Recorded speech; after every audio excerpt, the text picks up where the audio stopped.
Imagine a project finishing perfectly. The deadline is met, the client is thrilled, and the team leader stands in the spotlight, absorbing the applause.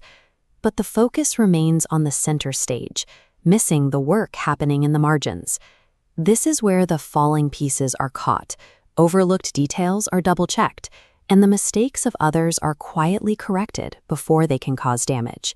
This foundational work is often carried out in total silence. The person responsible remembers every birthday and covers for every sick colleague, yet they leave the office exhausted and unthanked, their contribution invisible because it was so seamless. While this is often dismissed as a simple personality trait or a lack of assertiveness, it actually reflects a specific cognitive architecture. This is the ISFJ personality type, the protector. They function as the load-bearing pillar for their social and professional circles, providing the stability that prevents families and teams from fracturing. We tend to treat the ISFJ like the plumbing or electrical wiring in a building. We take their presence for granted, only noticing their value when the system finally cracks under the weight it was never meant to carry alone.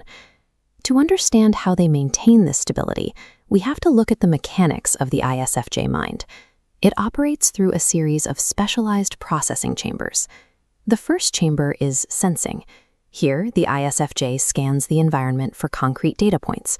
They are logging exact dates, noticing subtle shifts in a friend's tone of voice, and tracking the specific details of every promise made to them. That data then moves to the feeling chamber. Instead of analyzing these facts through a lens of cold logic, the ISFJ filters them through a human algorithm. They calculate how every piece of information will impact the harmony of the group. This process is frequently mislabeled as emotional or soft. In reality, it is a rapid-fire calculation of social dynamics that most other personality types simply miss. This loop is why an ISFJ can read a room so effectively. They aren't guessing at what a teammate needs. They are reacting to a massive internal database of social observations. The result of this processing is judging, the output phase.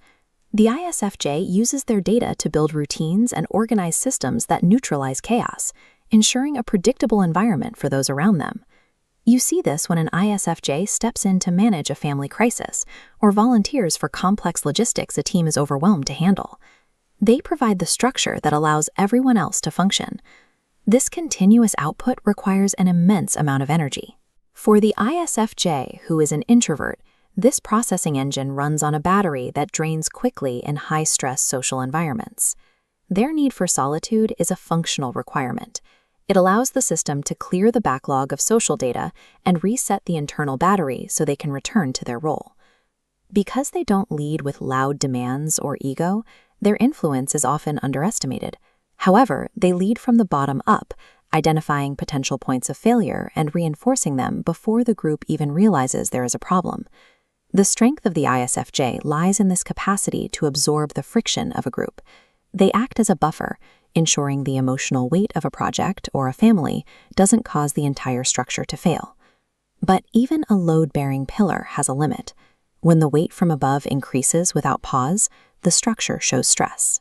Because the ISFJ prioritizes harmony, they struggle to say no, accepting more responsibility than anyone can reasonably manage. They help everyone else succeed while their own stress goes unnoticed. Over time, the feeling of being unappreciated builds, turning their quiet service into deep internal exhaustion. When an ISFJ reaches their breaking point, they don't typically explode. Instead, they withdraw. As they lose energy to maintain the social infrastructure, the systems they supported begin to show the strain. To prevent this collapse, the ISFJ must implement a boundary protocol. They have to learn that protecting their own energy is the only way to remain effective. While it may feel counterintuitive to a protector, setting boundaries actually fosters respect.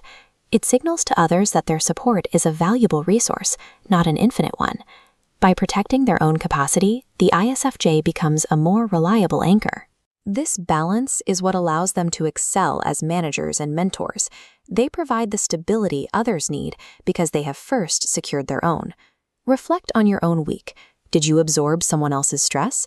Did you manage the forgotten details? If you feel drained by keeping things together, you are likely operating with the protective power of the ISFJ. Quiet care is the force that maintains the order of our social world. But the ISFJ is only one perspective. In our next video, we turn to the INFJ, the rarest and most mysterious mind in the entire system.